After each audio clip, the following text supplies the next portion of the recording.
జీ5 ఉండగా మీ favourite TV shows ని మీరు అస్సలు మిస్ అవ్వలేరు. Complete free. మన పెళ్లి విషయంలో మీరు అబద్ధం చెప్పారన్న నిజం తెలిస్తే ఖచ్చితంగా పెద్దయ్య మనల్ని క్షమిస్తారు. మీ భయాన్ని అర్థం చేసుకుని ఇష్టం లేని నా పెళ్లిని క్యాన్సిల్ చేస్తారు. ఆ నమ్మకం నాకుంది. త్వరలోనే మిమ్మల్ని పెద్దయ్య గారిని కలుపుతాను. ఆ బాధ్యత నాదమ్మాయి గారు. అప్పటి వరకు మనం ఈ అబద్ధాన్ని కష్టమైనా నిష్ఠూరమైనా కంటిన్యూ చేయక తప్పదు. ఇంకో విషయం, తప్పనిసరి మీరు ఆడిన ఈ అబద్ధం వల్ల మా ఇంట్లోని పరిస్థితులన్నీ తల్లకిందులైపోయాయి. నేనేదో మోసం చేశానని, బాధ్యత లేకుండా ప్రవర్తించానని అందరూ బాధపడుతున్నారు.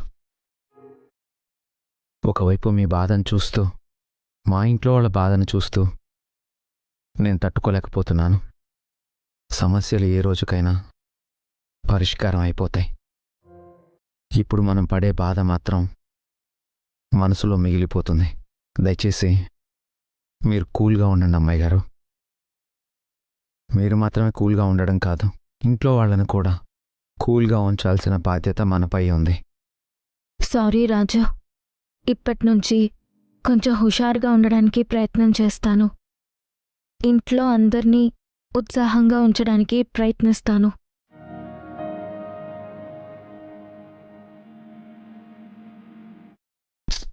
ఉదయం నుంచి మీరు ఏమీ తినలేదు, బాధపడుతూ కూర్చున్నారు.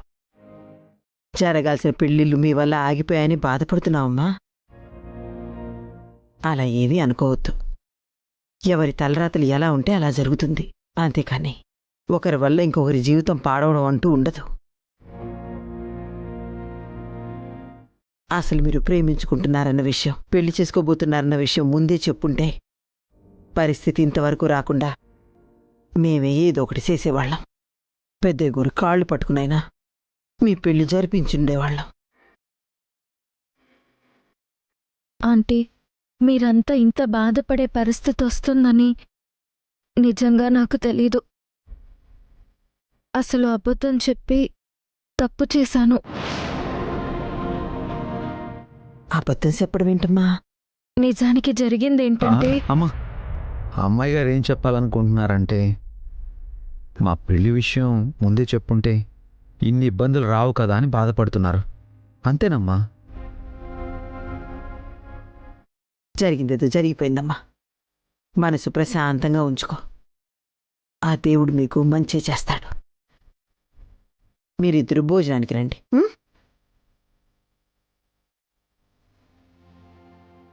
ఏంటమ్మాయి గారు మీరు, కొంచెం ఉంటే దొరికిపోయిండేవాళ్ళం.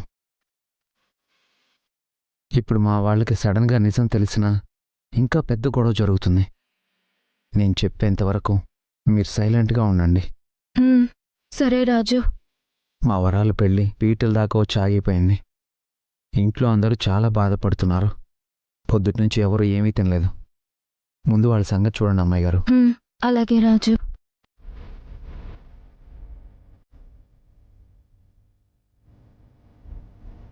జీ5 యాప్ డౌన్లోడ్ చేసి అన్ని ఎపిసోడ్స్ పూర్తి ఉచితంగా చూడండి.